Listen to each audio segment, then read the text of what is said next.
Karl Popper, in Conjectures and Refutations, disse que, abre aspas, a própria refutação de uma teoria é sempre um passo à frente que nos aproxima da verdade. Talvez ele tenha se inspirado em Irmãos Karamazov, de Dostoiévski, que a verdade emerge do confronto entre três consciências totalmente distintas, as consciências dos irmãos envolvidos no enredo. Por isso que hoje trouxe aqui o professor Conrado Hübner. Ele é hoje um dos maiores críticos do sistema de justiça, incluso aí o Supremo Tribunal Federal. Ele diz que um crítico dos que lá estão, não a instituição. E muita gente pode talvez não concordar, mas eu realmente acredito que chegamos um pouco mais próximo da verdade, ainda que ela seja para muitos um ideal, uma meta inatingível. Além disso, eu tenho um enorme carinho pelos meus professores que passaram na minha vida, e o Conrado foi meu professor lá na São Francisco, eu me lembro de suas aulas, acho até que foi a última vez que nos encontramos pela última vez na São Francisco. E eu sou fã da produção acadêmica do professor Conrado, e por isso também é um imenso prazer tê-lo aqui, professor. Uma pena que o senhor não pôde vir presencial hoje, mas é isso, as grandes personalidades têm dessas mesmo. Mas acho que faremos um bate-papo bem legal aqui. Obrigado pela presença, professor. Eu que agradeço, Leonardo, e agradeço, fico lisonjeado com as tuas palavras. Vamos lá. Vamos lá. Deixa eu só fazer um esclarecimento inicialmente. Eu vou tratá-lo por você. Eu tenho um enorme carinho e respeito pelos meus professores. Geralmente falo senhor, mas vou tratá-lo por você em razão da idade também, né? Não. Eu fico honrado com isso. Professor, me conta uma coisa. Hoje você está na Folha, na CNN, na GV, também na USP, é isso? Me conta um pouquinho aí da sua vida, do seu dia a dia, o que você faz do ponto de vista profissional aí. Não, eu estou só na USP, de estar como profissão, eu estou como professor de Direito Constitucional da Faculdade de Direito da USP. Eu também faço colaboração com a Folha de São Paulo há mais de 6 anos, com uma coluna semanal que trata de temas relacionados ao direito constitucional, democracia e, claro, o sistema de justiça também. E é isso que eu faço. Ocasionalmente apareço numa outra TV para fazer algum comentário, etc., mas isso são apenas colaborações pontuais mesmo. Legal. Advogar, o senhor não advoga, é 100% integral na USP, né? Eu estou em período integral na USP, não advogo. Legal. E como é que é isso, assim, eu estou perguntando da transição, né, da academia para mídia, mais precisamente da Folha. Alguém te procura, você conhecia alguém lá e pediu para entrar na coluna? Como é que é isso? Eu tenho essa curiosidade. Não, eu desde cedo, depois que eu completei doutorado, sempre fui um leitor de jornal e sempre gostei sobretudo quando você se sente qualificado e preparado para opinar em assuntos que você se dedica. E aí eu passei a fazer contribuições ocasionais e avulsas para diferentes jornais, por iniciativa própria. Então, queria falar algum argumento, problematizar algum tema, e mandava para a Folha, para o Estado, para o El País. Publiquei em diversos lugares textos ocasionais mesmo, isso desde 2010, ainda estava ali no final do meu segundo doutorado. E então, lá pelas tantas, em 2018, fui convidado para virar colunista semanal. Nunca busquei e nunca tinha me imaginado escrever semanalmente esses textos que eu apreciava e tinha prazer em publicar. E depois de pensar um pouco, hesitar um pouco, porque uma coluna semanal é um ritmo. Você é obrigado a escrever, você não escreve apenas quando você tem uma ideia, você é obrigado a ter a ideia. Então, eu resolvi topar. Em 2018, na revista Época, fui convidado pela jornalista Daniela Pinheiro, que tinha sido contratada para repaginar a revista Época, e foi uma experiência de 1 ano e meio, era o ano de eleições, é um ano super difícil, eu topei, fiquei na Época e depois fui para a Folha. Então, estou nisso desde então. Nesse sentido, faz quase 8 anos, na verdade, de coluna semanal. Comecinho na Época, depois na Folha. Isso muda um pouco a vida, né? Que eu fiz uma transição da vida acadêmica para a vida de jornal. Eu passei a ter essas duas, a minha dedicação principal e em tempo integral à USP, que me consome muito tempo em aula, em pesquisa, em banca e palestra, muitas atividades, e uma vez por semana tenho que ir lá escrever uma coluna. Isso é intenso, porque faz tua cabeça ficar girando sobre qual tema você quer se manifestar. Né? Você fica se perguntando o tempo todo. É muito intenso isso. É só uma coluninha ali, mas isso cria um certo ruído com a rotina acadêmica, que é uma rotina de pensar devagar. A coluna é você sentar e escrever, dar uma opinião de conjuntura. São dois canais no cérebro que são acionados, e conciliar essas duas coisas dá trabalho. Pois é nesse tema que eu queria entrar, porque você tem criticado vertiginosamente aí os membros do sistema de justiça e essa postura crítica, que de fato é necessária na nossa sociedade. Eu acho que nenhuma instituição deve ser indene de críticas, mas em algum momento isso não lhe traz medo?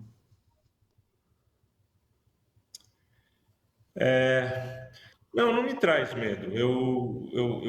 Eu reconheço que a crítica incomoda. E ela incomoda especialmente atores que sentem a dor da crítica e que são autoritários. Né? Dentro de um sistema autoritário, a crítica fica mais perigosa. Dentro de uma cultura autoritária, a crítica fica mais perigosa.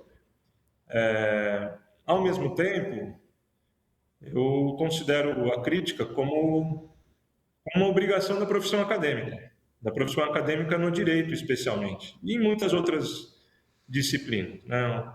Eu tenho o privilégio, nesse caso, de ser professor em tempo integral numa universidade pública, e a universidade pública é o espaço que te dá a independência de pensar, e acho que é um compromisso ético da minha carreira, dentro daquele tema que eu estudo, que eu me sinto preparado para dizer coisas mais bem pensadas, pesquisadas, qualificadas.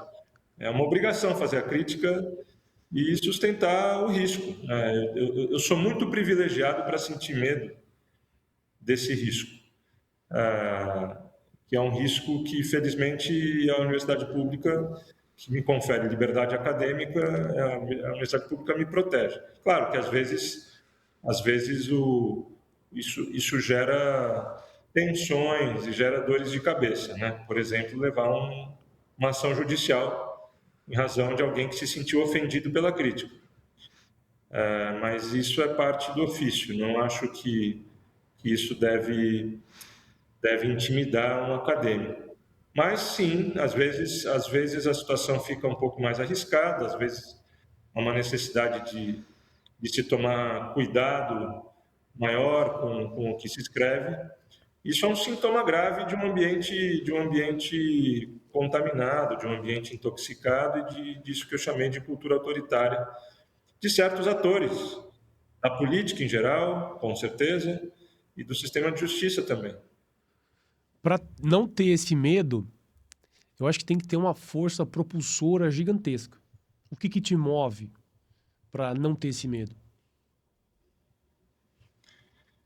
O que me move são anos de reflexão sobre o papel do acadêmico. O que me move é a satisfação também pessoal que me dá de dizer coisas de modo qualificado, vindo de uma faculdade de direito, numa profissão que tem muita deferência à autoridade, é uma profissão que pratica, em parte, a covardia, né? Porque a necessidade de boas relações com as autoridades faz com que as enormes críticas que a profissão tem, e você, como advogado, deve ter as suas, mas é uma institucionalização do silêncio. Por quê? Porque numa cultura autoritária essas relações de favor e de subordinação, né?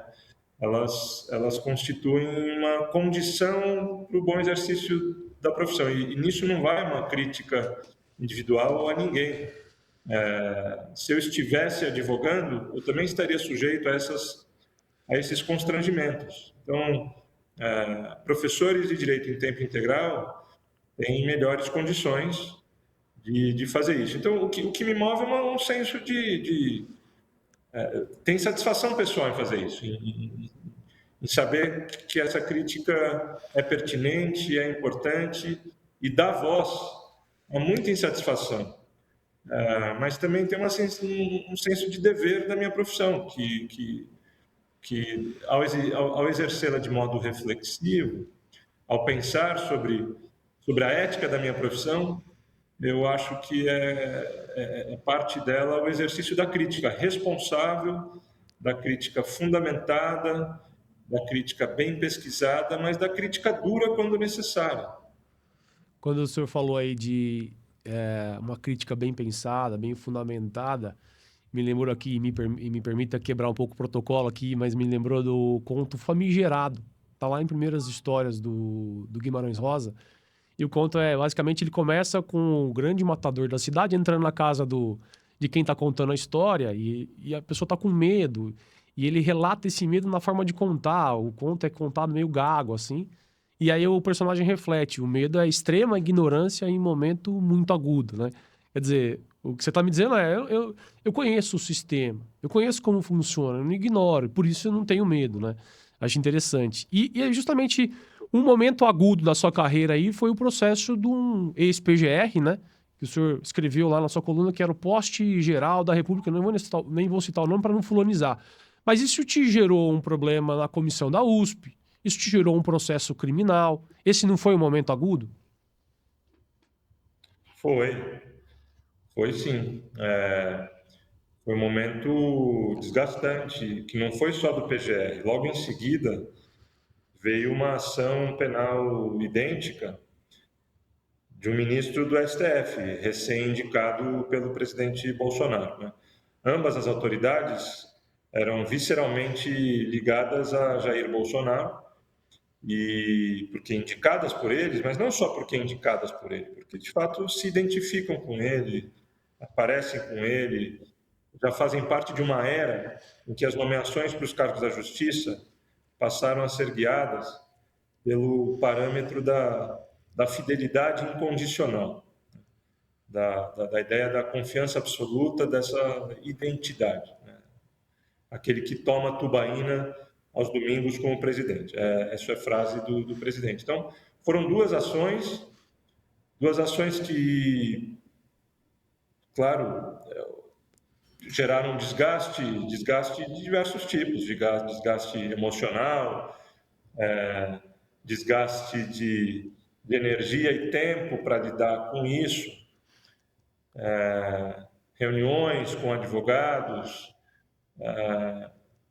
Por outro lado, se é possível ver um lado positivo e gratificante nesses dois casos, houve também uma imensa reação pública de solidariedade, reação pública da universidade, não da direção universitária, mas da comunidade acadêmica. Houve manifestação da sociedade civil, houve manifestação de autoridades políticas, virou uma espécie de case de liberdade acadêmica no momento em que a liberdade acadêmica estava sendo atacada por diversas fontes, né? A liberdade acadêmica estava sendo tensionada como nunca. A liberdade acadêmica, nesse período de crise da democracia, está sempre sendo tensionada, está sempre sendo constrangida e, em algum grau, sob risco. Então, não deixou de ser um caso que me gerou uma grande projeção pública. Eu não estou apontando isso como um ganho desse caso, uma vantagem desse caso, mas de fato me colocou num lugar para discutir liberdade acadêmica, que era um tema que já vinha sendo objeto do meu estudo, da minha pesquisa, já tinha publicações, eu já participava desse debate. Quando eu fui ver, eu não estava não só estudando esse tema, mas como eu virei um caso, né? Um caso que foi muito debatido publicamente. Então, enfim, é isso. Foi um momento agudo, foi desgastante, isso gera, mais do que apenas sobre mim, gera um efeito silenciador em toda a comunidade acadêmica, em primeiro lugar, mas na esfera pública em geral, né? Essas ações, elas têm um efeito multiplicador para outras pessoas também. Se um professor colega vê um professor sendo processado, ele se sente também intimidado. Então, quando uma autoridade pública processa, e quando o próprio processo não tem mecanismos para diagnosticar e neutralizar a instrumentalização da justiça para promover assédio, de fato, o simples fato da entrada da ação já é uma vitória para quem quer silenciar os críticos. Porque, ao entrar com a ação, ele dá um sinal. Para ele, o resultado final da ação pouco importa, ou importa menos. No fundo, o importante é isso, é entrar com a ação e falar, olha, quem me criticar vai sofrer consequências semelhantes. Então, é um ponto cego do nosso sistema. O assédio judicial é um ponto cego, né? A litigância abusiva, não só a litigância abusiva no sentido de proteger interesses econômicos e postergar e protelar processos, assim por diante, mas a litigância abusiva para calar sujeitos que incomodam. É um ponto cego do nosso sistema. Então, tudo isso eu aprendi muito, eu sofri, me desgastei muito. Isso era no período da pandemia, ainda tinha também...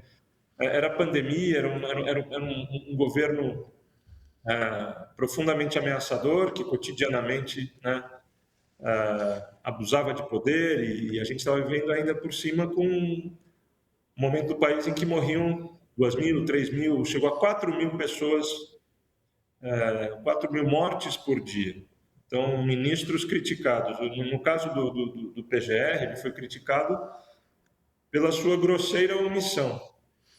No caso, isso do PGR. No caso do ministro do STF, ele foi criticado por uma decisão monocrática que ele levou 4 meses para tomar, e ele tomou na véspera do feriado da Missa do Galo, feriado de Páscoa, em que o Brasil estava no pico das mortes na pandemia, mais de 4.000 mortes por dia na pandemia, e ele considerou inconstitucional uma resolução que proibia aglomerações, inclusive religiosas. Significa que a aglomeração religiosa aconteceu no domingo de Páscoa, e nós sabemos que essa aglomeração causou contaminação e causou morte. É basicamente isso. Ele tomou isso monocraticamente na véspera. Ele, portanto, impediu que o plenário se manifestasse. E o plenário se manifestou depois. E na terça-feira revogou a liminar do ministro. Ou seja, levou 3 dias para revogar a liminar, só que os efeitos já eram irreversíveis. As missas aconteceram, as aglomerações aconteceram. Queria falar um pouquinho sobre a verdade na academia e a verdade no jornalismo, né?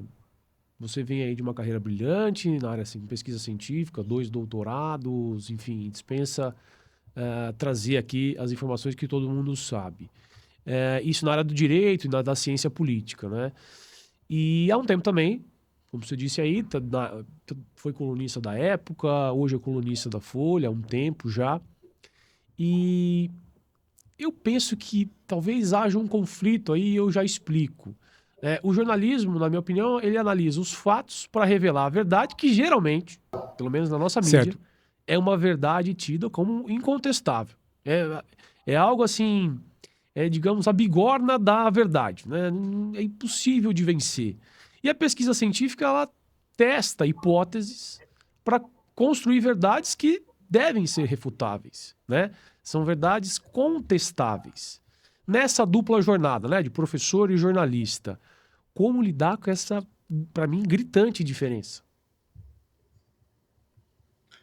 Bernardo, eu não sou jornalista, eu gosto de enfatizar isso. Eu sou professor, não tenho formação em jornalismo, adoraria ser jornalista, mas eu estou muito longe de ser jornalista. Não tenho essas habilidades, não tenho essa formação, não tenho essa experiência, né? Eu sou um professor quando eu escrevo uma coluna, ainda que essa rotina da opinião cotidiana ela venha no jornal e isso me faça, de fato, interagir mais com o mundo dos jornais. Puxa vida, verdade no jornalismo, verdade na ciência. A gente poderia ficar aqui muito tempo discutindo isso, poderia Sim. planejar todo um curso sobre isso. Você começou essa entrevista citando Popper, que é um dos autores que são canônicos na discussão sobre metodologia científica, sobre a validade de teorias e a refutação de teorias, uma teoria científica na medida em que ela pode ser falseada e na medida que ela é falseável, ela evolui. Tem outros autores que discutem isso, Thomas Kuhn fala sobre as descobertas científicas também como paradigmas que vão sendo superados por outros. Então, é verdade que a verdade científica ela não é ahistórica. Ela está sujeita sempre a ser falsa. Ela não é um dogma. Ela não é algo que para no tempo. Mesmo assim, já a verdade no jornalismo, sim, uma coisa é a apuração de fatos. Isso vale para o jornalismo, isso vale para o direito. Né? Existe uma concepção de verdade no direito. Existe uma concepção de verdade no processo penal, uma outra concepção de verdade no processo civil, que demanda provas. Um dos capítulos mais exigentes do direito é a produção de provas e a interpretação que se faz com base nas provas. Então, não deixa de haver um paralelo interessante entre apuração e produção de provas para se relatar um fato no jornalismo e apuração e produção de provas no processo onde os advogados disputam essa verdade e o juiz decide. Estou dizendo isso porque a gente não pode abrir mão da noção de verdade, ainda que as provas sobre esse fato às vezes sejam mais autoevidentes, às vezes sejam mais por indícios e ilações, e você vai tendo que construir por construções racionais, no caso do direito, sobretudo. Afinal, o juiz precisa tomar uma decisão. O jornalista pode decidir que não está convencido e não publicar o que ele tem. Mas tudo isso para dizer que a democracia precisa de tecnologias e de uma infraestrutura para a produção de verdade. E, de um lado, a universidade, os laboratórios e a vida acadêmica e a vida dos cientistas e professores. De outro lado, jornalistas são fundamentais para que a gente possa ter um ponto de partida compartilhado e, a partir daí, poder tomar nossas posições, as nossas divergências e assim por diante. O maior risco, que de alguma forma é um risco que nos ameaça existencialmente, nos ameaça democraticamente, que ameaça as nossas liberdades, é não termos pontos de referência compartilhados e perdermos completamente de vista um ponto de partida comum, né? Um ponto de partida acordado. O fato de que existem fatos. E esses fatos são incontestáveis, ainda que possamos dar interpretações, possamos descrever e sob certas perspectivas. É verdade também que não há uma perspectiva absolutamente neutra para narrar esse fato. Mas o fato existe. Esse fato é independente da nossa narração sobre esse fato. Me permita te interromper, professor. Esse é meu ponto, porque hoje o que me incomoda no Brasil é que a gente vive o diálogo das fontes. Né? Eu me refiro aqui à teoria jurídica de Eric Jaime, que foi trazida para o Brasil por Cláudia Lima Marques. Não é disso que se trata. Eu me refiro aos jornalistas, e não são todos, alguns deles, que usam o imprescindível sigilo da fonte, o necessário sigilo da fonte. Não é isso que me incomoda. Mas ele usa esse sigilo da fonte para trazer a verdade. E esses jornalistas, muitas vezes, e nós também, acabam sendo praticamente manipulados pela fonte. E aí uma fonte conversa com a outra fonte por meio dos jornalistas e a gente não consegue perceber qual a verdade que está ali. E aí muitas vezes, né, como escrever uma coluna com essa insegurança sobre a verdade. Você disse aí, os fatos são incontestáveis. São incontestáveis porque a gente pega aquele fato, que é tido como verdade incontestável, mas na verdade é uma verdade contestável, refutável, e que nós, temos nossas pré-compreensões, analisamos aquele fato trazido por uma fonte e as nossas pré-compreensões tornam aquela verdade incontestável.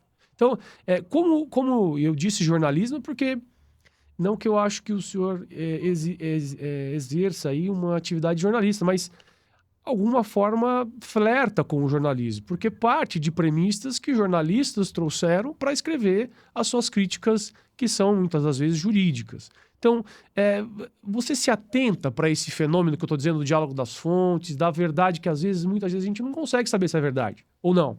Ou o que temos ali na mídia, de fato é verdade, temos que levar aquilo de forma incontestável. Não, eu não estou dando nenhum cheque em branco para a mídia como atestado incontestável da verdade, né? É muito importante tomar cuidado com a interpretação que a gente faz de certos fatos, de certas interpretações de fatos, de certas formas de descrever esses fatos. Quando tem um carro que bate na esquina, tem um acidente automobilístico, eu vou lá e tiro foto, falo, aconteceu um acidente, está aqui a foto, está aqui o filme, está aqui a pessoa morta, um acidente, uma tragédia. Isso é um fato, e um jornalista pode narrar esse fato, e você não dá um voto de confiança no jornalista, porque isso é um fato muito objetivo para se narrar. Você dizer que isso não existem verdades, portanto isso é uma verdade parcial. Não, um carro bateu e uma pessoa morreu. Isso é muito objetivamente verdade. Verdade tem muitos conceitos de verdade, tem muitos níveis de verdade, né? Uma verdade factual, de um fato objetivo, é uma coisa. A verdade factual de que alguém se apropriou de recurso público já começa a criar um pouquinho mais de complexidade, porque de se apropriar de recurso público pode ter algum tipo de justificativa, já existe uma interpretação jurídica que também precisa ser verdadeira para que esse receber verba pública seja visto como um ato de se apropriar de verba pública ilegalmente. Já tem uma mediação jurídica no meio, mas que também pode ser verdade, basta você produzir a prova. Isso é muito diferente, Leonardo, de simplesmente dar um voto cego de confiança a tudo que se lê. Quando você fala de fonte, e aí a gente entra num tema que jornalistas, e não sou só eu que me baseio em reportagens jornalísticas para dar minha opinião, é qualquer pessoa. São também advogados. Claro. E advogados que não só opinam na esfera pública, mas advogados que eventualmente trazem notícias jornalísticas para o processo, por exemplo, né? Então, nesse sentido, todo mundo flerta com o jornalismo, todo mundo é dependente do jornalismo, qualquer cidadão é dependente do jornalismo. Agora, é necessário ter senso crítico em relação ao que o jornalismo produz. Veículos jornalísticos são empresas privadas têm seus interesses, têm seus posicionamentos políticos, e é verdade que às vezes podem trazer esses fatos. Primeiro tem um juízo editorial, né, sobre o que contar e o que não contar. A forma de narrar pedaços de fatos, que ainda que sejam verdadeiros, ao narrar só esses pedaços, a história fica mal contada. E pode, portanto, haver má fé no jornalismo e incompetência jornalística.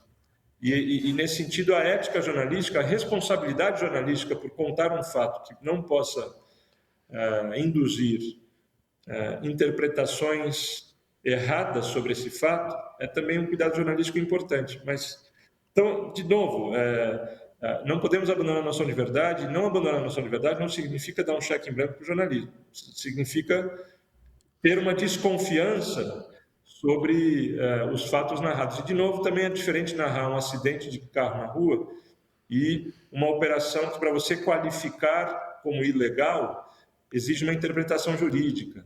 E, para isso, você precisa produzir o fato que a lei determina como ilegal e assim por diante. Mas você misturou com uma outra coisa, que são as fontes, né? Eu queria chegar nessa. Você começou falando de fontes. Fonte jornalística é parte da liberdade de imprensa, né? Sem dúvida. E, de fato, você tem razão que, às vezes, essas fontes usam o jornalista para perseguir seus interesses. E aí, um jornalista experiente, responsável e ético precisa saber identificar quando ele está sendo usado para outros interesses, quando ele está sendo usado como pombo-correio, Sim. como garoto de recados. E eu tenho insistido, quando eu da minha perspectiva de professor de Direito Constitucional, que estuda liberdade de imprensa, estuda liberdade de expressão, e no capítulo da liberdade de imprensa, esse tipo de fonte é importante. Mas há diferentes tipos de uso da fonte. Né? E aí a gente chega num ponto que se relaciona a um certo jornalismo no judiciário hoje. Uma coisa é você ter uma fonte para te indicar caminhos para provar o fato que você quer narrar. Uma fonte que te ajuda a investigar. Uma fonte que te passa informações, uma fonte que te passa documentos, uma fonte que te dá o caminho da verdade. Que cabe a você, jornalista, investigar. Sim. Outra coisa muito diferente é um tipo de jornalismo, de um lado preguiçoso, de outro lado irresponsável, de outro lado se deixa usar, né? Estabelece uma relação de escambo.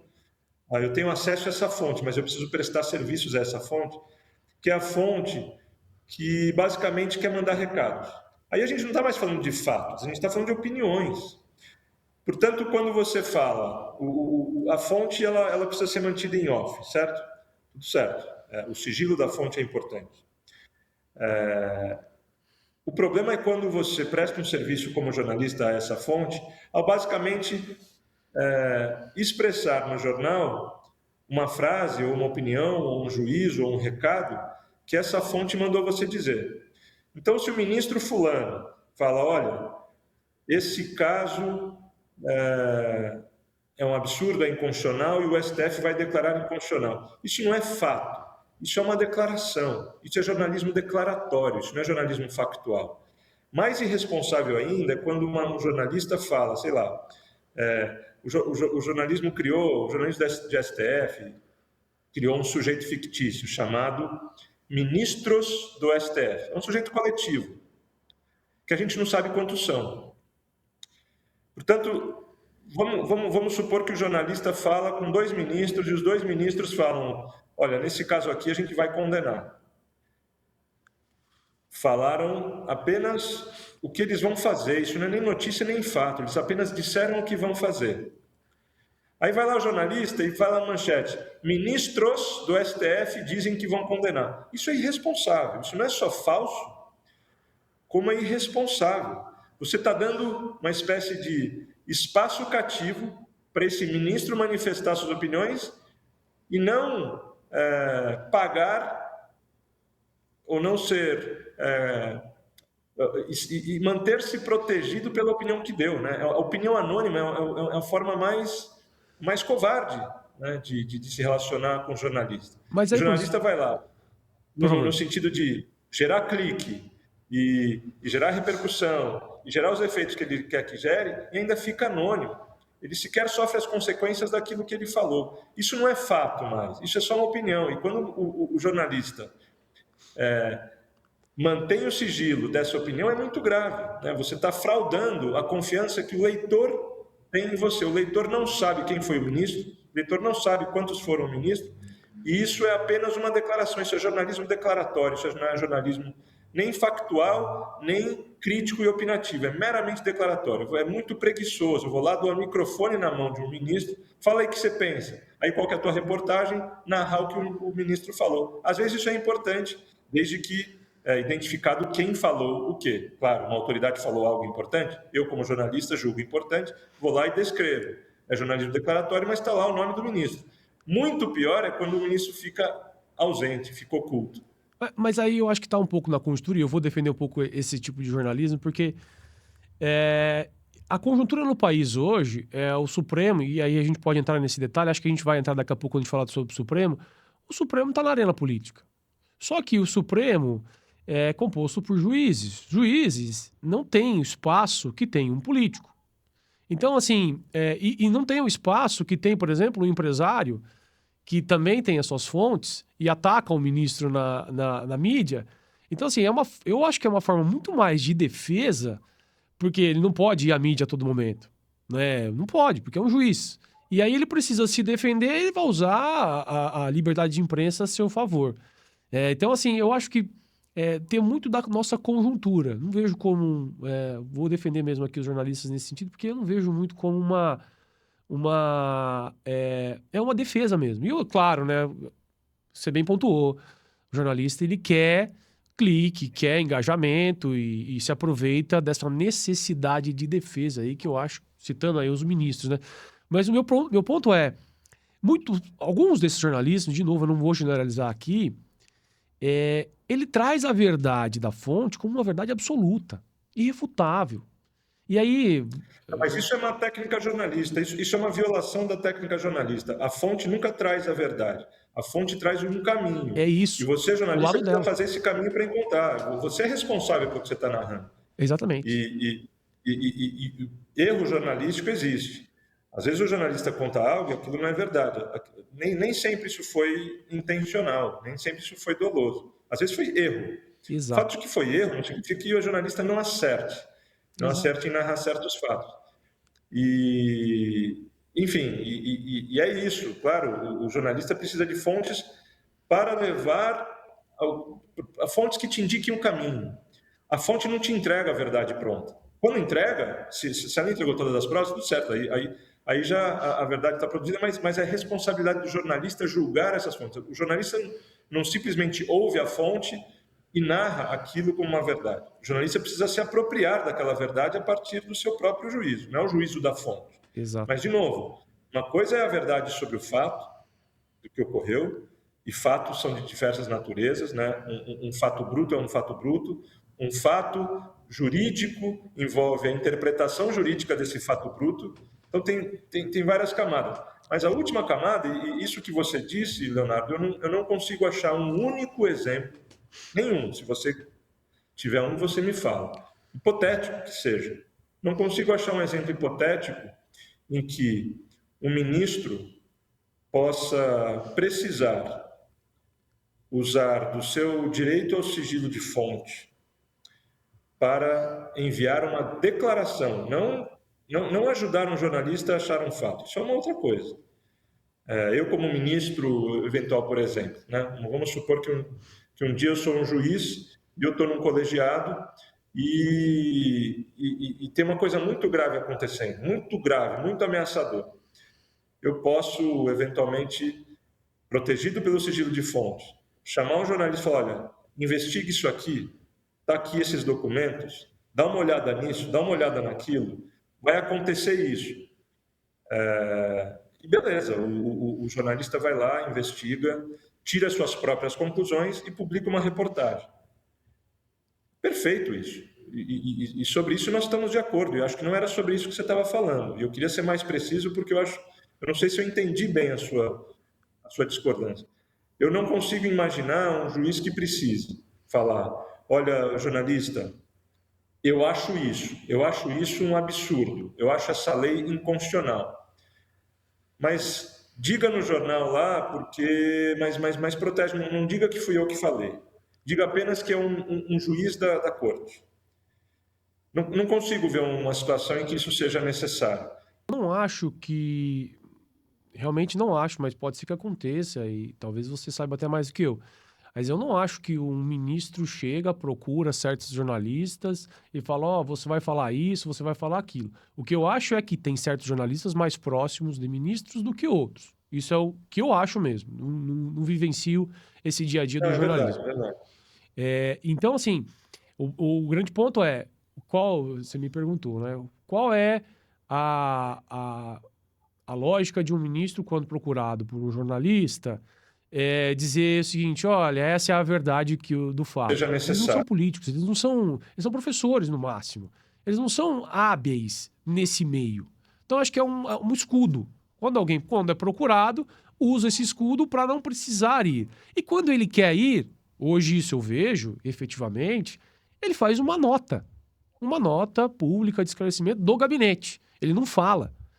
O que dá mais, para mim, evidência de que ele entende que se ele for ao palco político brigar contra as críticas que estão fazendo, e são inúmeras, né? Desde 2019 eu coloco um marco na nossa sociedade em que o Supremo, eu brinco, né? Com quem eu converso sobre isso, que desde 2019 o Supremo tá jogando xadrez com a morte, fazendo alusão àquele filme Os Sete Selos, né? Que é um filme maravilhoso, que inclusive tá no YouTube. Porque o Supremo não é bom de ir à arena política, embora teve que entrar nessa arena. Minha opinião, Mas eu posso estar acho errado. que. Não, todos nós podemos estar errados. Eu acho que a gente está tratando como equivalentes, a gente está falhando aqui em distinguir coisas diferentes. Você deu o exemplo do ministro que passa uma informação. Existe um conceito de informação. Informação é um relato de algum fato, de algum documento, de alguma coisa que eu pego e tem valor jornalístico. E se um juiz me passa essa informação, de novo, eu, jornalista, se fosse jornalista, pegaria, avaliaria, apuraria para testar o quanto que essa informação ela é sustentável e conto essa informação. Essa informação é independente do ministro. O ministro foi apenas o veículo que me trouxe essa informação. Perfeito. É muito diferente, Leonardo, quando a informação não é independente do ministro, quando o ministro é o autor de uma opinião. Opinião não necessariamente é uma informação jornalisticamente relevante. Opinião, quando você dá publicamente, você assina, sou eu aqui, fulano de tal, e penso isso. Ele é um ministro, isso é jornalisticamente relevante. Quando eu vou e não dou informação nenhuma para um jornalista, eu apenas uma informação que é independente da minha pessoa.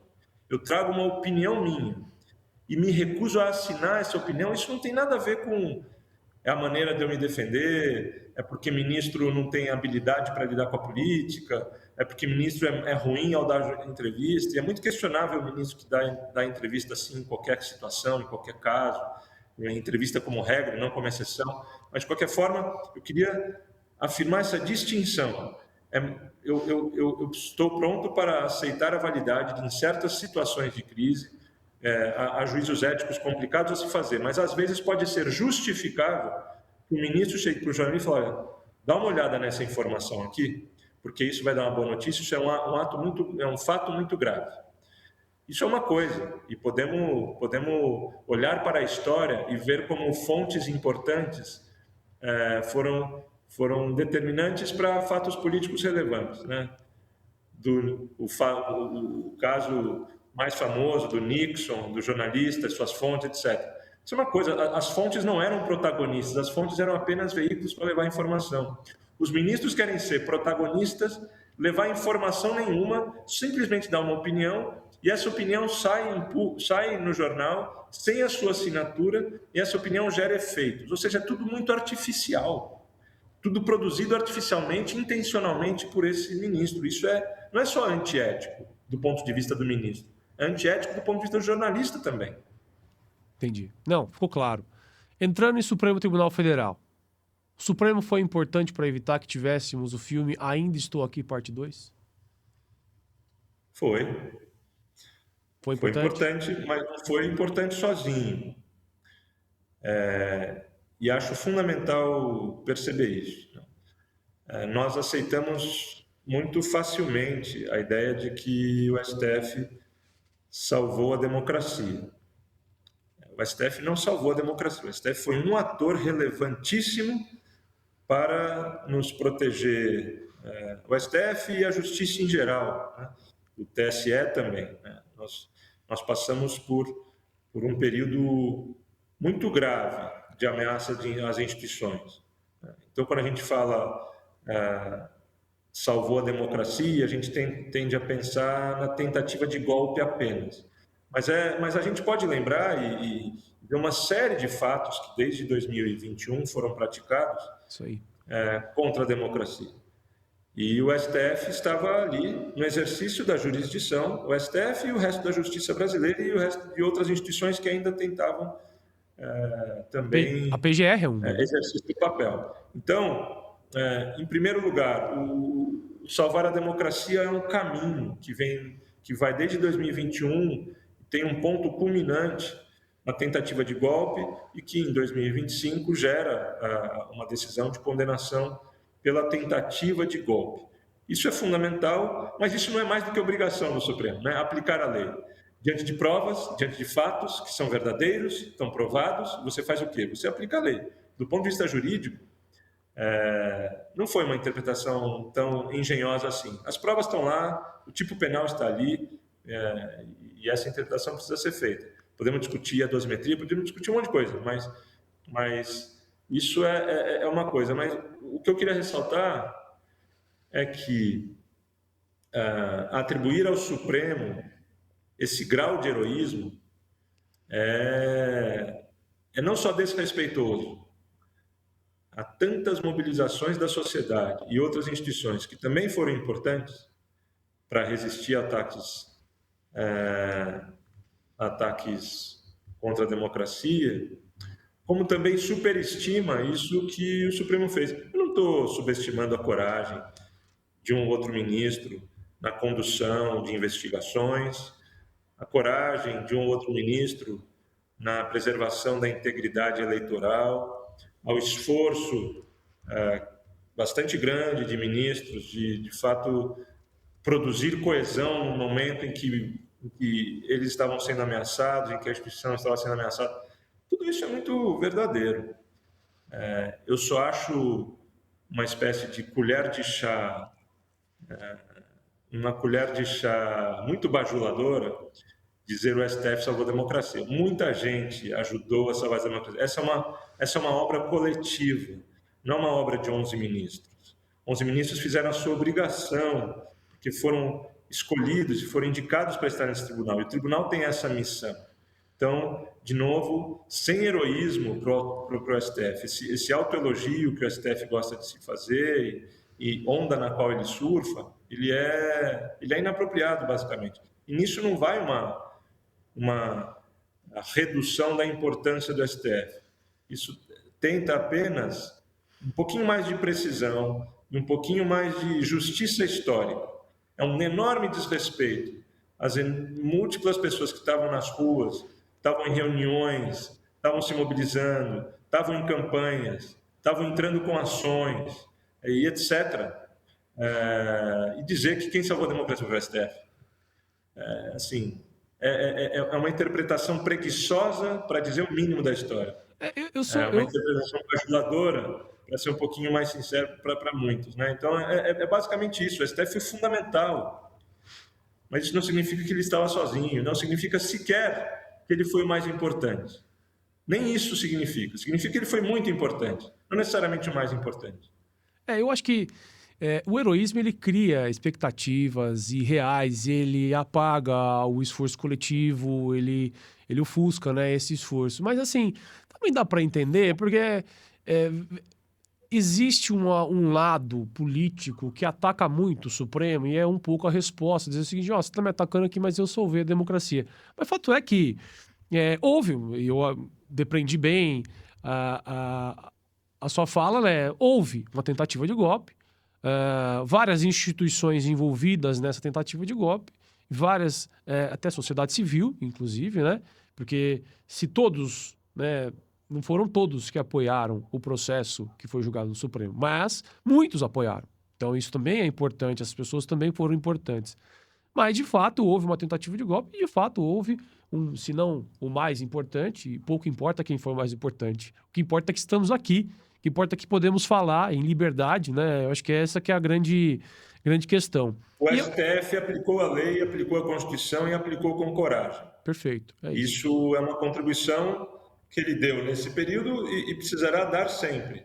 E falha miseravelmente com frequência nesse gesto tão importante para o Estado de Direito, que é aplicar a lei e aplicar a Constituição. Isso ele fez. Isso foi importante para salvar a democracia? Sim, foi importante para salvar a democracia, assim como tantas outras coisas foram importantes para salvar a democracia. De novo, o salvar também é um verbo um pouco hiperbólico demais. Ela permanece num grau de instabilidade grande, e nesse sentido a democracia nunca está salva definitivamente. Sim. E foi um momento de crise agudo. E esse momento nós superamos. E vivemos um momento em que o horizonte também está complicado. Mas, de novo, ajudou a passar esse momento. Ajudou. Ajudou o STF, ajudaram outros tribunais, ajudaram outras instituições, ajudaram outras organizações. Sim. E falando um pouco dessas falhas, tem muitas pesquisas analisando a popularidade do Supremo. Você acha que o STF com baixa popularidade é necessariamente um STF ruim? Não, não. Essa é uma boa pergunta. O STF não nasceu para ser popular. Nenhuma Perfeito. corte constitucional nasceu para ser popular. Nenhuma corte constitucional nasceu para ser avaliado ou para se guiar pela avaliação que se faz publicamente dele. Isso significa que é inapropriado fazer avaliações de percepção da STF? Não significa necessariamente. Essas avaliações são legítimas, desde que bem feitas, desde que as questões sejam bem postas, desde que metodologicamente defensáveis, elas são informativas.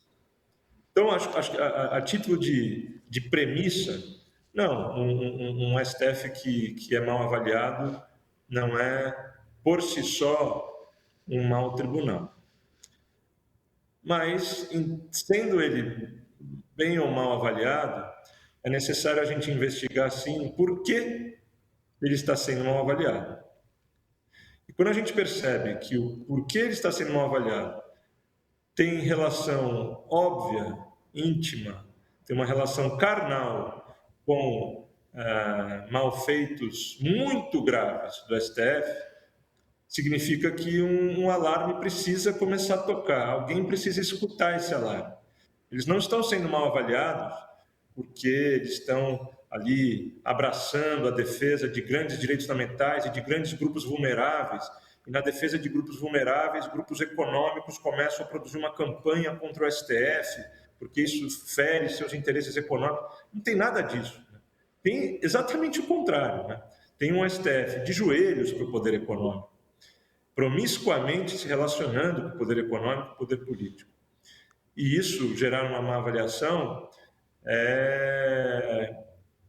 é compreensível. E mais do que compreensível, deveria também servir como um sinal de alerta. O STF ele é uma instituição que precisa construir sua autoridade pela respeitabilidade das suas decisões. Só que a respeitabilidade das suas decisões não é independente do comportamento público de ministros.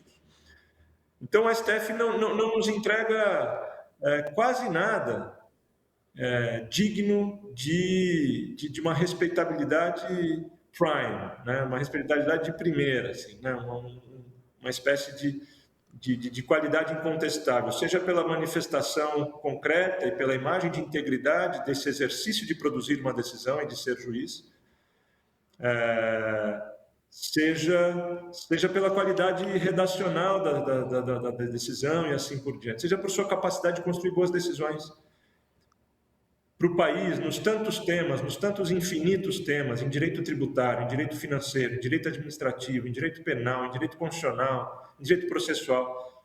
Vai olhar com uma lupa a obra intelectual do STF. Eu não estou fazendo uma generalização aqui, mas eu estou falando só que uma pesquisa de opinião serve como alerta ao STF.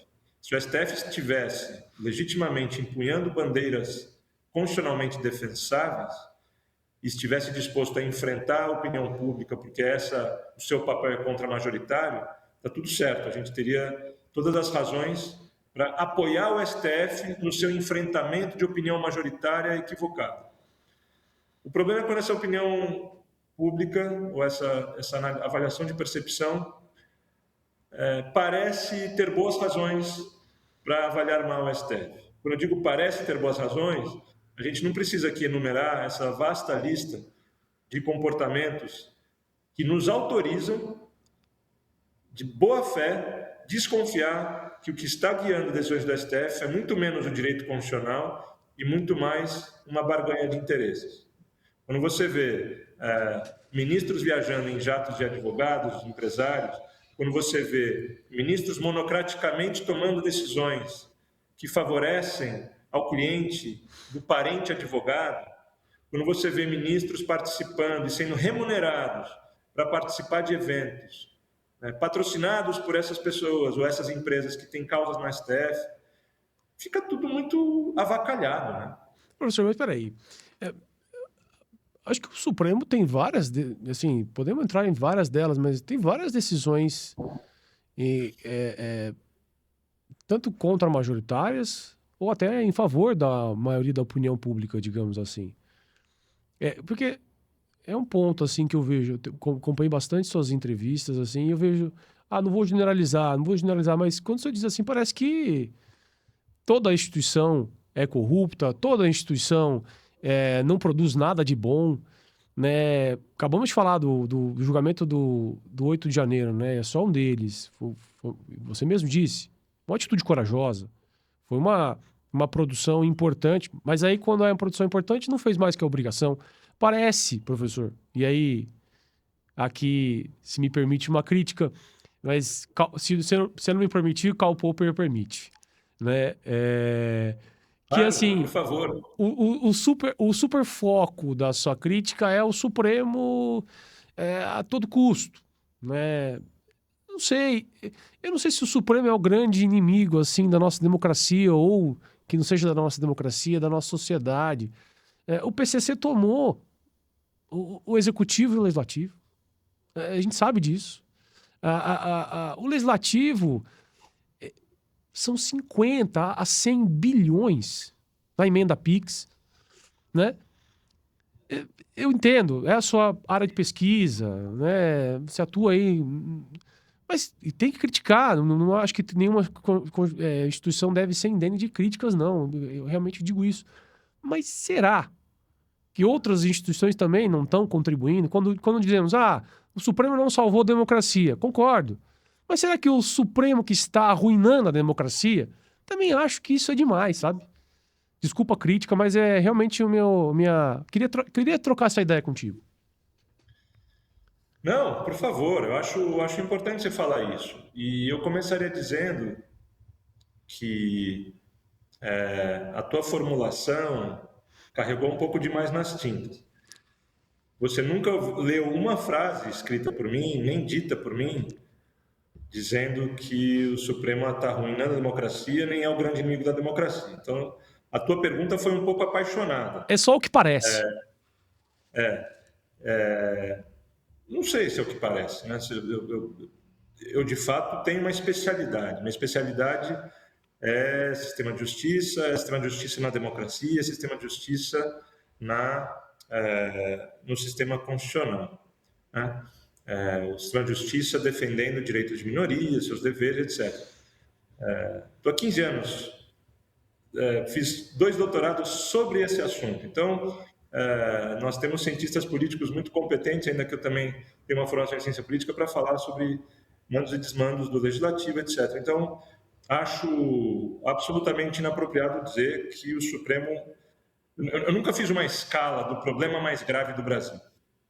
E se for para fazer essa escala, já te digo, eu não necessariamente colocaria o Supremo. Mas essa escala é meio boba, né? Hierarquizar problemas. A gente tem um conjunto grande de problemas. Alguns são mais sérios do que outros, mas acho que sim, o Supremo está numa escala bastante alta de um problema do Brasil. Então, partindo dessa premissa, não é absolutamente justo dizer que eu vejo no Supremo o grande problema, ou o maior problema do Brasil, ou o inimigo da democracia. Isso não faz nenhum sentido. Inimigo da democracia, nunca falei que o Supremo é inimigo da democracia. Já falei muitas vezes que alguns ministros são inimigos do Supremo. Isso eu falo, da instituição do Supremo. Ministros do Supremo podem ser inimigos da instituição do Supremo? Podem, e de fato tem sido. Então, acho que isso para começar. Deixa só, por favor, professor, é que o ponto não é que eu pense que você tenha dito ou escrito, mas eu acompanho a sua coluna. E aí, semanalmente, semana sim, semana não, a crítica é ao Supremo. E o que parece, para quem está lendo, é que o problema é o Supremo. Você não precisa dizer muitas vezes que o problema é o Supremo. Basta escrever toda semana criticando o Supremo. E não estou dizendo que não tem que ter crítica do Supremo. O grande ponto é, passa a mensagem de que o problema no Brasil é o Supremo. Embora você não diga, acaba dizendo pelo comportamento reiterado de toda semana criticar o Supremo, o que deve acontecer, mas também em outras instituições. Desculpa, só quis esclarecer isso porque eu não acho que você tenha Tudo dito bem, mas mesmo. vou imaginar que eu fosse cardiologista e toda semana eu escrevesse sobre o coração. Você interpretaria, portanto, que o grande problema do corpo humano é o coração? Claro que não. Claro que não. Mas agora, se você fosse cardiologista e toda semana criticasse a corrupção na medicina, eu ia achar que todo médico é corrupto. Esse é o ponto. Não. Estou falando de coração. Você já transcendeu isso aí. Estou falando de coração. Mas Poderia dizer é sobre várias crítica. questões do coração. A crítica assim, ética traz não dá isso, para acusar professor. não A dá para crítica. acusar o cardiologista de não falar sobre o fêmur, porque o fêmur também é um problema que ameaça na velhice, assim por diante. Não sei se essa analogia é boa, mas eu acho que os temas que eu escolho, e mais recentemente, se você for fazer um balanço desses 6 anos da minha coluna, e aqui não é uma autodefesa, o Supremo aparece em 40% das colunas. Eu já fiz esse cálculo. Ah, legal. Se você pegar meus últimos 6 meses de coluna, o Supremo vai aparecer em 70%. Talvez seja Aumentou por isso. um pouco a média. É. Aumentou um pouco a média. Se você for ver com lupa, de fato aumentou. E não é gratuito esse aumento. Né? O Brasil não para de falar do Supremo. O Brasil não está parando de falar do Supremo por causa da minha coluna. Minha coluna é irrelevante sobre o que o Brasil está falando.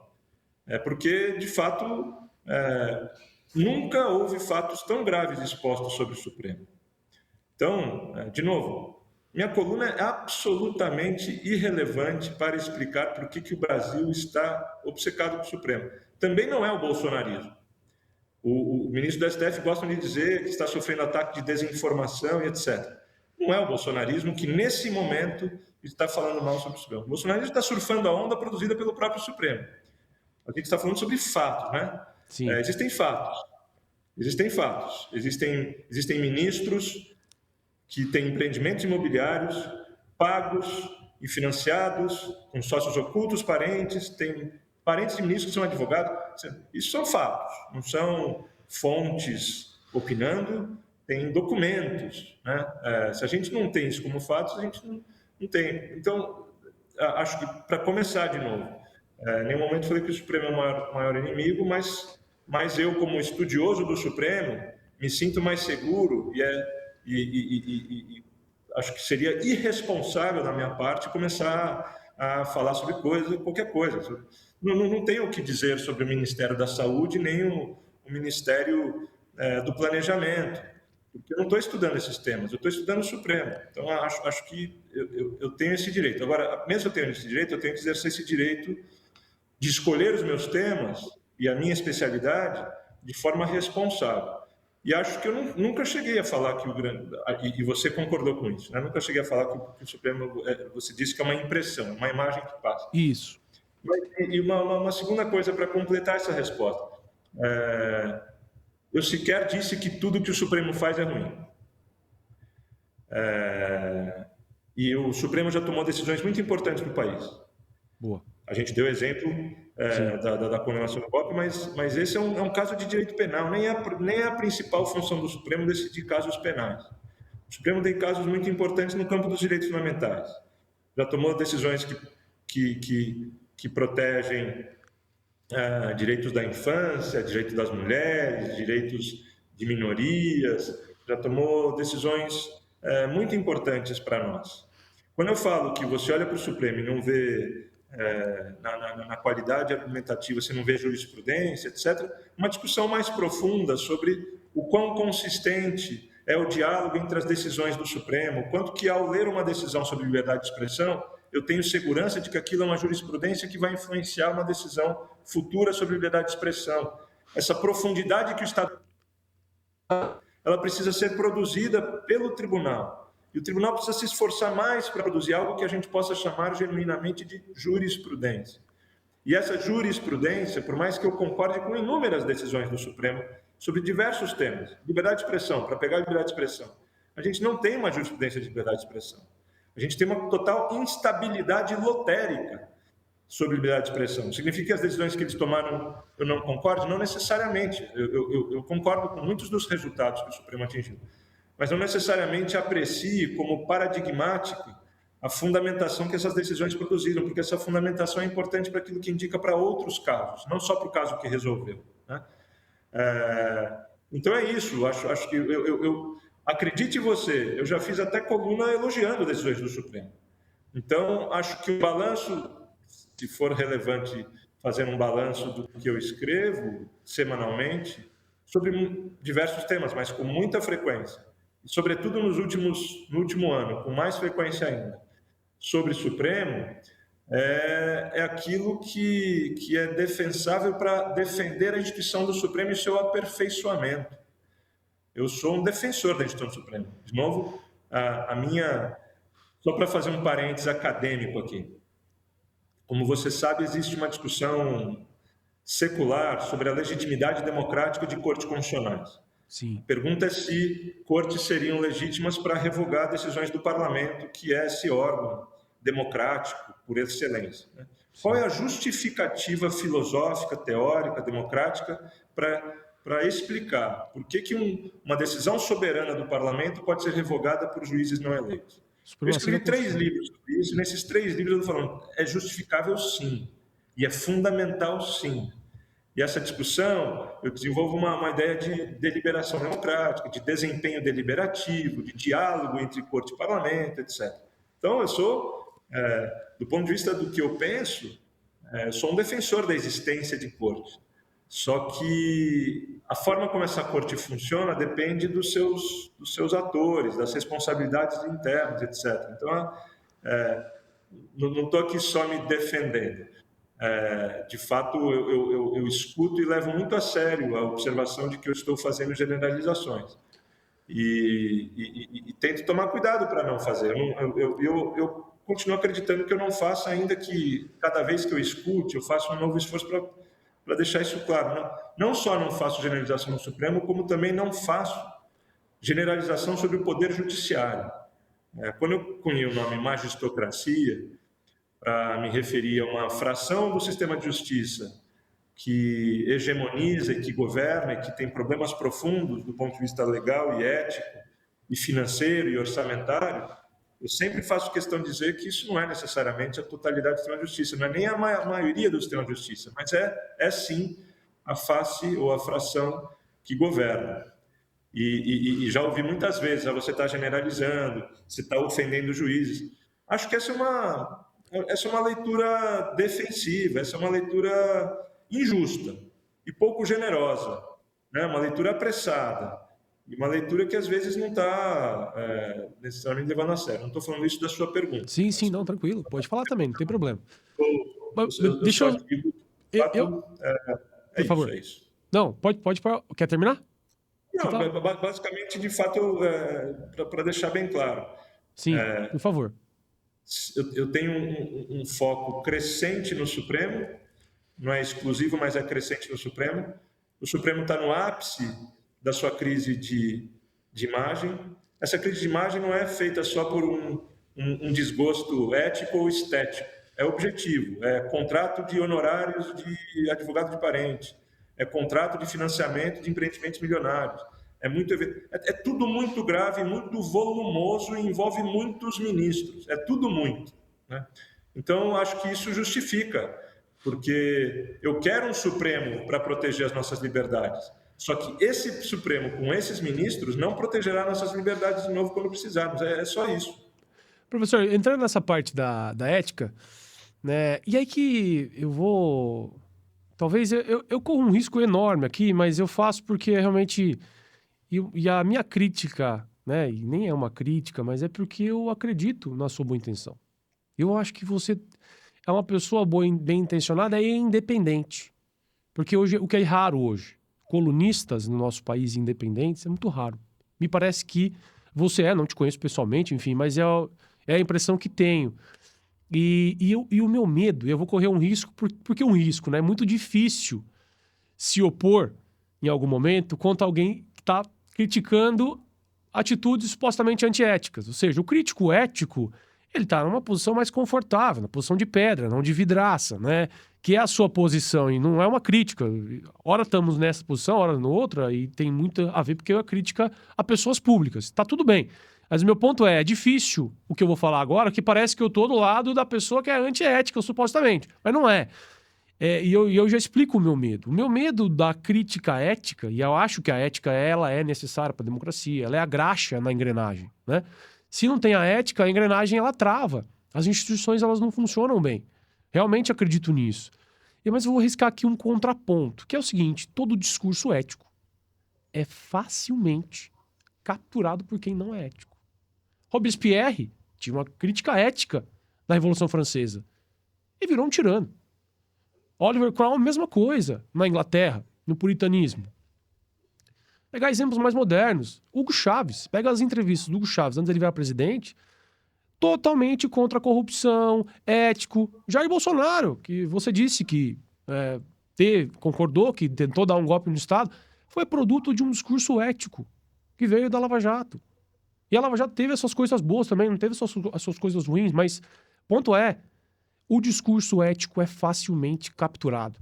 E eu sei que você não vai pegar o seu discurso ético e querer ser um tirano no país, não é disso que se trata.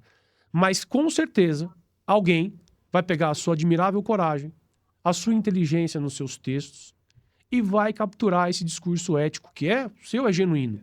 Mas quem vai capturar não tem a boa intenção que você tem. E aí vão fazer de tudo, menos serem éticos. Nunca lhe ocorreu esse pensamento, esse receio de que aconteça isso? Bom, isso que você narra é verdadeiro, né? E vale não só para o discurso ético, vale para qualquer discurso em relação ao qual uma pessoa possa ter ganhos e possa instrumentalizar para o seu próprio proveito, né? A malícia e a má intenção degenerada e a forma de se disfarçar de cordeiro, de lobo em pele de cordeiro, sim, são fatos triviais, né, da história. Mas eu acho absolutamente equivocado achar que a existência desse risco deve nos intimidar ou nos desencorajar Sim. a fazer as críticas necessárias, né? Acho que isso como ponto de partida. Eu queria ser um pouquinho mais preciso nisso, porque eu acho que eu sei de onde vem essa observação e eu lido com ela, não só porque eu escuto, eu lido com ela porque eu sei que há momentos e momentos de fazer críticas e há cuidados especiais para fazer a crítica em certos momentos. E só para estabelecer como premissa, na verdade, eu não sou o crítico do STF, né? E ao ser crítico do STF, eu não sou inimigo do STF. O crítico é, na verdade, o amigo, né? O crítico é o esperançoso. A crítica serve porque, enfim, aquele que critica e se esforça e pensa, escreve, se envolve, incomoda e assume riscos, etc. Mas existe uma grande esperança Também é um sonhador, né? crítico, né? O crítico é um otimista. O crítico é mais otimista do que qualquer pessoa. Agora, voltando ao fio condutor aqui dessa pergunta.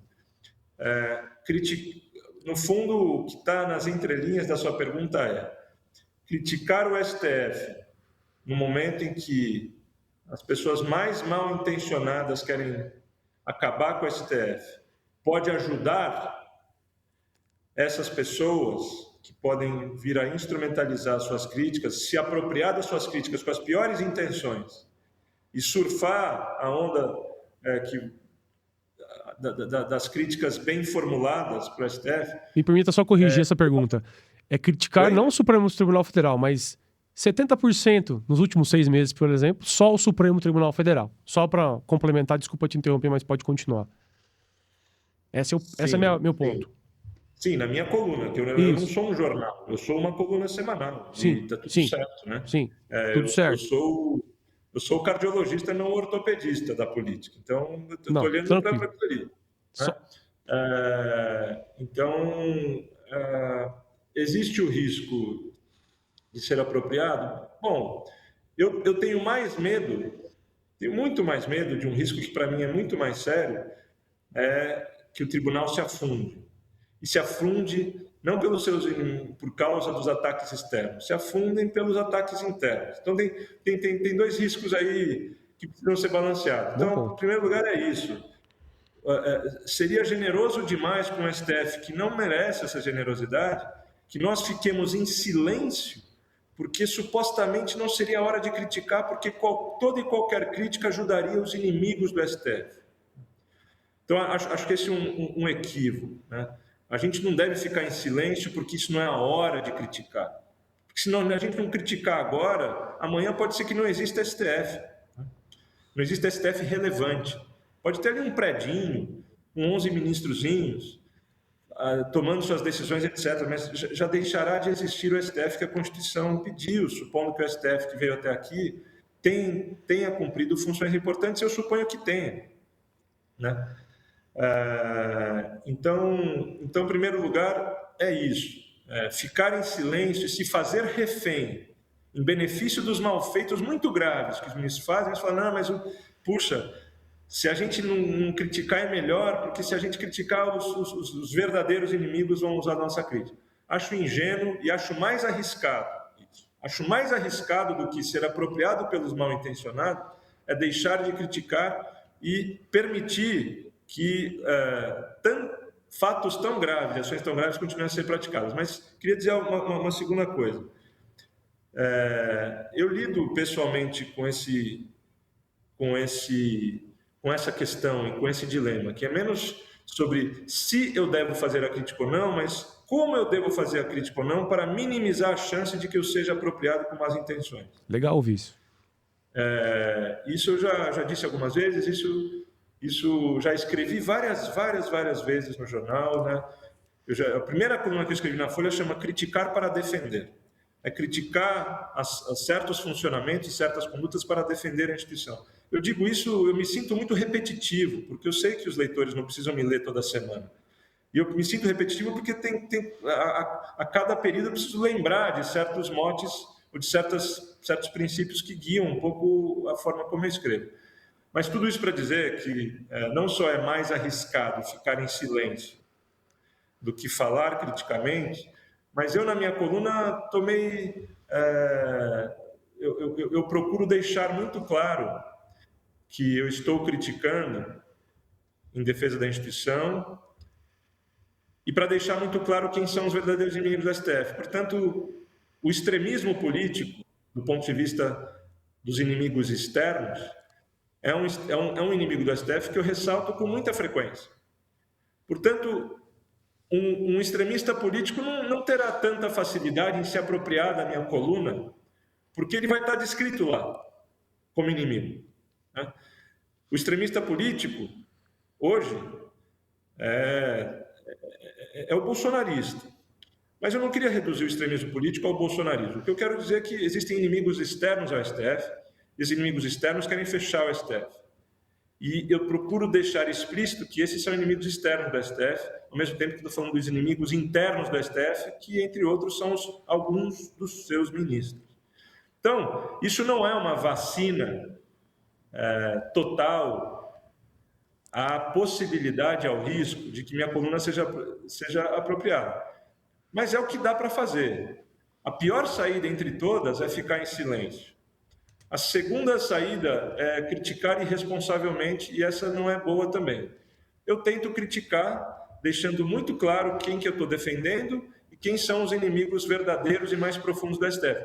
Isso não é vacina infalível, mas o fato de que eu estou há 6 anos escrevendo isso sobre a STF e nunca fui apropriado por nenhum tipo de notícia falsa, nem nada disso, é um sinal de que é um indício, não é prova definitiva, mas é um sinal de que esse receio é um receio muito mais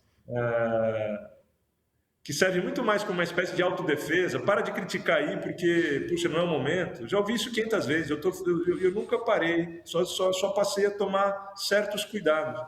E nunca aconteceu. Me mostre uma pessoa que se apropriou da minha crítica.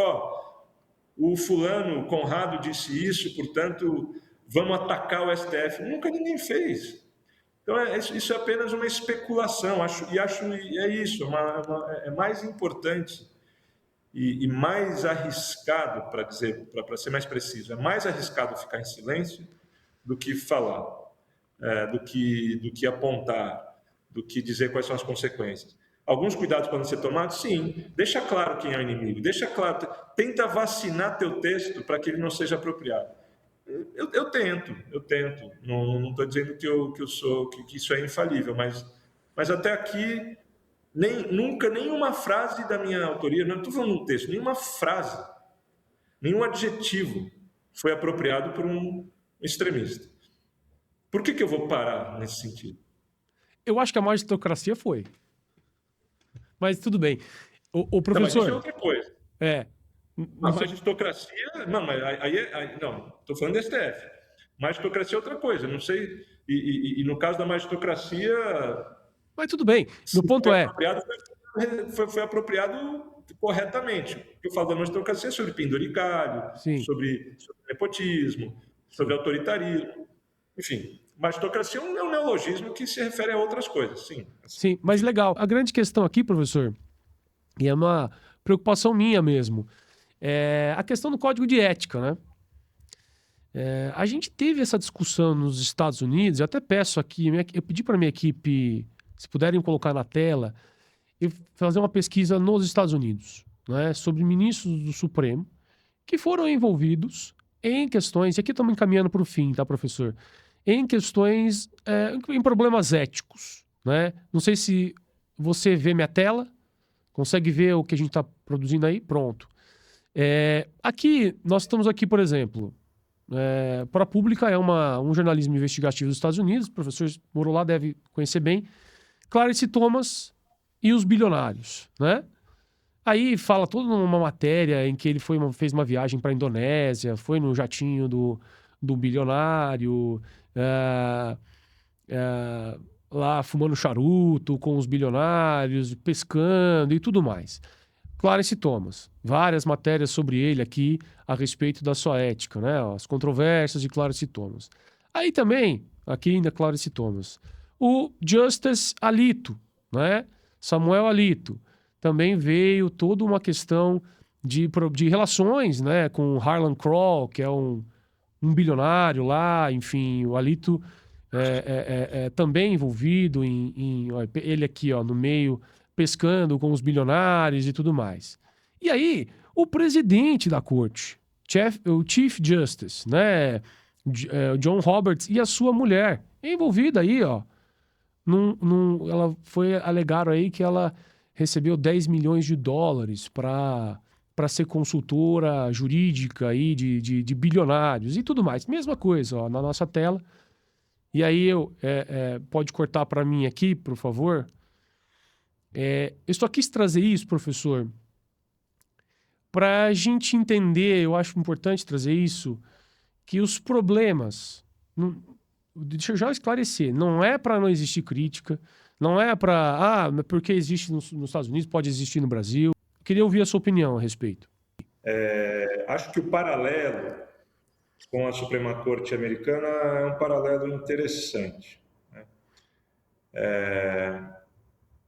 E é interessante também pelo fato de que escândalos, sobretudo com o juiz Clarence Thomas, depois alguns fatos graves, mas em escala infinitamente menor, do Alito e do Roberts, apareceram e compuseram esse trio de juízes republicanos, por assim dizer, né?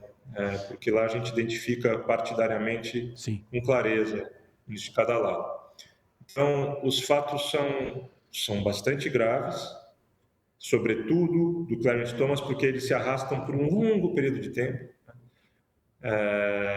E eu não vou gastar muito tempo aqui, porque isso envolveria mais 1 hora de discussão. Sim. Mas assim, só para... Eu não quero dizer que foram pouco graves, mas eles, no momento que foram descobertos, eles escandalizaram a sociedade americana e imediatamente geraram um código de ética. Isso é um sinal, e quando a gente compara com o Brasil, eu jamais faria o salto, e não vai dar tempo da gente discutir, e pouco importa também se isso é mais grave, se é menos grave, se é a mesma coisa. Mas eu diria, e sou eu falando, não é você, mas eu diria que aquilo que foi tido como imensamente grave por 3 ministros na Suprema Corte e que imediatamente gerou um código de ética, para deixar mais claro, o código de ética não é panaceia. O código de ética por si só não interrompe práticas corruptas. Mas meu ponto é mais para dizer que aquilo que gerou um escândalo imediato nos Estados Unidos, gerou vergonha nesses ministros, gerou discussões sobre impeachment, mas não é fácil fazer impeachment, nem outros modos de controle. Isso foi normalizado e está em curso há mais de 15 anos no STF. Eu estou dizendo que aqui, aquilo que gerou um escândalo lá não gera escândalo aqui e foi normalizado pela profissão e pela esfera pública? Sim, estou dizendo isso. Então, eu jamais faria o salto de que, deixa eu pegar um exemplo estrangeiro. Suprema Corte Americana tem esses 3 escândalos. De fato, tem muitas semelhanças ali. Mas a magnitude, a profundidade e o grau de normalização que nós temos no Brasil, acho muito mais grave. Não é mais grave se a gente pegar caso por caso, é muito grave o que aconteceu nos Estados Unidos.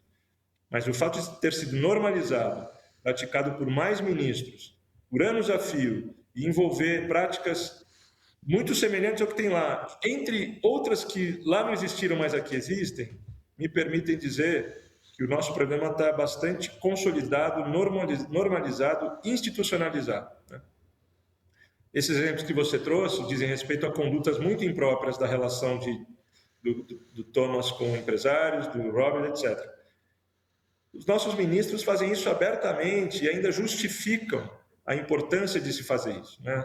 A importância de se reunir com empresários, etc., nas circunstâncias mais impróprias possíveis. Então, só para dizer como premissa, o caso americano é muito grave, mas ele nem se compara ao caso brasileiro.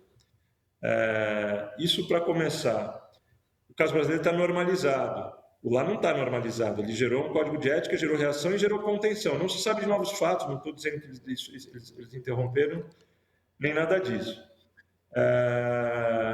Então, quanto a isso, o contraponto da Suprema Corte Americana é interessante, mas eu não consigo encontrar muitos outros de outras cortes.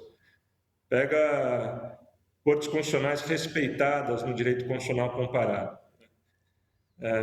Nenhum juiz é santo, necessariamente, não precisa ser santo. Mas eu não encontro condutas institucionalizadas e normalizadas num tal grau. Olha, eu estou condicionando o que eu estou falando para não supor que as outras cortes são infalíveis ou elas são incontestáveis, nem nada, mas pega a Suprema Corte da Índia, pega a Suprema Corte da Austrália, pega a Suprema Corte do Canadá, pega a Corte Constitucional Alemã, pega a Corte Constitucional Espanhola, pega a Corte Constitucional Portuguesa, pega a Sul-Africana, pega a Colombiana. Pode ter, não que eu saiba, mas pode ter tido muitas más condutas ali, mas não existe esse grau de conduta normalizada. Então, o caso americano é conveniente para a gente comparar, é importante, não é ninguém menos do que a Suprema Corte Americana. A Suprema Corte Americana é inspiração para a criação do STF e tudo mais.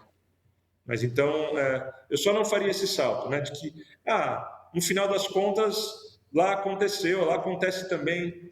Não é exatamente assim, né? Aconteceu, é grave, não quero subestimar a importância do que foi lá, mas não acontece no mesmo sentido. Segundo lugar, código de ética no Brasil existe. A magistratura está sujeita a um código de ética. Então, isso é uma primeira coisa muito estranha. Que é a lei orgânica. afirmou que o Código da Magistratura não se aplica a ele mesmo, porque supostamente as obrigações éticas de juízes em geral são diferentes das obrigações éticas de ministros do STF. Isso é muito estranho. Não queria que alguém me convencesse, lendo o Código de Ética da Magistratura, qual regrinha que se aplica ao Código de Ética da Magistratura que não se aplica a ministro do STF. Mas tudo bem, o STF não está tudo bem, mas vamos Mas aonde que o deixar Supremo disse que não se aplica o Código de Ética da Magistratura a ele? Eu não recordo, eu não recordo de um julgado nesse sentido. Mas disse e afirmou e assim por diante. Disse que decisões correcionais do CNJ não se aplicam. Isso sim. Declarou inconstitucional o artigo do CPC que regula parentes advogados. Tentou resolver pelo STF uma regulamentação de palestras na gestão do Lewandowski. Essa resolução caiu, as palestras estão absolutamente não só liberadas, como não precisa de transparência, e disse que o Código de Ética da Magistratura não se aplica mesmo do Supremo. Portanto, em relação ao Supremo, há um vazio normativo. Exceto, claro, a Constituição, respeitar a Constituição, o decoro, enfim, esses resquícios normativos que sobraram. Mas, em relação ao STF, existe um vazio normativo que o STF se recusa a preencher e a ocupar. De novo, é importante, só para terminar, porque, de fato, claro, a gente está muito tempo falando, eu tenho um compromisso. Não, sem problema. A gente já está caminhando para o fim. Só para fechar sobre Código de Ética, nunca ninguém disse nesse debate que o Código de Ética é a solução definitiva para todos os problemas do STF. Claro que não. O Código de Ética é, sim, um instrumento importante como ponto de partida de um esforço muito grande que precisa ser feito pelo país, pelas instituições e pela comunidade jurídica de estabelecer certos parâmetros do aceitável e inaceitável. Se amanhã a gente aprova um Código de Ética, quem se mobilizou por um Código de Ética não pode ir para casa, lavar as mãos e falar, puxa, que bom, vencemos, problema resolvido. Não estará resolvido. Isso é mais profundo, é verdade. Tudo é mais complexo. Mas o fato de que tudo é mais complexo não significa que esses gestos e esses passos não sejam importantes como catalisadores de um processo, né? E outra coisa, isso eu já falei algumas vezes também em coluna, que é o problema da ética do STF não é só da ética do STF, é também da ética da advocacia. E eu concordo que isolar no STF um debate sobre ética profissional é desequilibrado, porque quem corrompe a ética do STF não é só o ministro, é também múltiplos advogados que se beneficiam desse tipo de prática. Então, tem um debate sobre ética advocatícia aqui. A questão é que na advocacia você tem um código de ética muito claro sobre a impropriedade dessas condutas. Então, o problema da advocacia não é a falta de um código de ética, é o respeito ao código de ética. No caso do STF, a gente ainda está um passo atrás. Não só falta respeito a princípios éticos, como falta uma norma que se possa dizer que se aplica ao STF, né? Então, é isso. E só para completar, para me referir a um gesto, a uma manifestação do ministro Flávio Dino, de escrever um texto. Muitos interpretaram como uma proposta de reforma. Aquilo não é uma proposta de reforma, aquilo é apenas um texto com ideias, né? Uma chuva de ideias ali sobre coisas que ele considerou mais profundas, mais urgentes, mais necessárias. Em resumo, ele pede a reforma do Poder Judiciário, né? Maiores penas para magistrados, o fim do prêmio da aposentadoria compulsória, né? É esse texto que você se refere? Isso, é uma listinha de coisas, né? Muito misturadas, pouco sistemáticas, não tem uma proposta de reforma. São reflexões, né? São reflexões. São reflexões. E essas reflexões, enfim, nenhuma delas é controversa, né? Pouca gente discorda que a aposentadoria compulsória é um problema, pouca gente discorda que a gente precisa se preocupar com o excesso de casos na justiça, pouca gente discorda sobre a importância da digitalização. Ele falou coisas banais ali, né? Mas já é uma coisa. Não é a banalidade da proposta. O ponto é tentar interpretar por que nesse momento ele não só faz essa proposta, mas no fundo ele carrega de adjetivos essa proposta. Ele chama essa proposta, ou essas ideias, esse conjunto de ideias um pouco desarticuladas, de mais séria, mais profunda e que, de fato, lida com os problemas reais. Nas entrelinhas, ele está dando uma mensagem de que o Código de Ética não resolve todos os problemas que o Código de Ética nunca se propôs a resolver, né? Como se estivessem duas propostas em jogo e essas duas propostas alternativas. Vamos para o Código de Ética ou vamos para a reforma total do sistema de justiça? A gente vai resolver o problema da democracia brasileira ou a gente vai resolver o problema da paz mundial? O Dino está no lado da paz mundial, que é uma coisa meio inócua, né? Ninguém discorda da paz mundial, da importância da paz mundial. Mas a gente está querendo aqui primeiro resolver a democracia brasileira. No caso de uma analogia, no caso do STF, a gente está querendo, não está querendo inibir reformas do judiciário em geral. Obviamente que ninguém está querendo isso. E as propostas do Dino são controversas, só que elas precisam ser feitas pelo Congresso. É mais do que justo se mobilizar para ir no Congresso tentar essa reforma. Essas reformas que ele diz, elas não são muito originais. A gente está tentando desde a Constituição de 88 fazer certas coisas. Mas a gente nunca teve um ministro do STF que se posicionou dessa forma. Eu acho que isso é um marco. Nunca vi um ministro do STF falando assim, fim da aposentadoria por compulsório. Toda hora o ministro Gilmar Mendes fala de ideias de reformas. O ministro Peluso... Mas o fim da aposentadoria compulsória eu nunca tinha visto. Penas maiores para magistrados. Eu acho que isso é um marco. Alguma coisa tem de bom nisso. Acho ótimo. Acho ótimo. Não estou dizendo que eu só estou dizendo que é meio incontroverso. É surfar uma onda de... Entendi. Que é fácil. Não é absolutamente original. Né? Entendi. A aposentadoria compulsória as pessoas criticam há 20 anos. Mas sim, assim como foi muito corajoso o ministro Peluso, e ele foi derrotado quando ele pensou num sistema para criar filtros mais rígidos de recursos para os tribunais superiores, né? Criar uma noção de coisa julgada diferente, e a advocacia combateu profundamente, né? A proposta dele anos atrás era uma racionalização do sistema recursal, desse sistema labiríntico, que favorece quem a gente sabe que favorece, né? Então, meu ponto é menos comentar a qualidade dessas propostas. Eu concordo com todas, do ponto de vista substantivo. Mas do ponto de vista político, essa disputa ela é cheia de malandragens aí, né? O ministro e a proposta não é do Fachin, né? É a proposta da sociedade civil que o Fachin abraça. Do Código de Ética, você menciona. Do Código de Ética. Essa proposta, ela é uma proposta modesta, modestíssima. E justamente por ser modesta, ela é fácil de ser aprovada. Se houvesse alguma coisa no Supremo, hoje à tarde o Supremo poderia aprovar essa proposta. Mas aí o Dino parece querer responder a esse debate, que é um debate super modesto, mas fundamental, uma proposta para a paz mundial, né?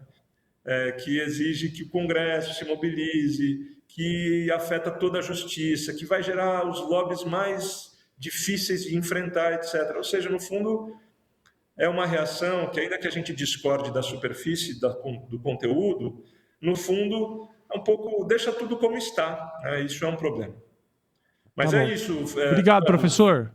Obrigado pela franqueza, pelo debate que tivemos hoje. Foi incrível mesmo. Eu queria muito agradecer a sua presença, a sua atenção e o seu carinho aí com a gente. Eu que agradeço o convite e parabéns pelo programa. Obrigado, um abraço. Valeu.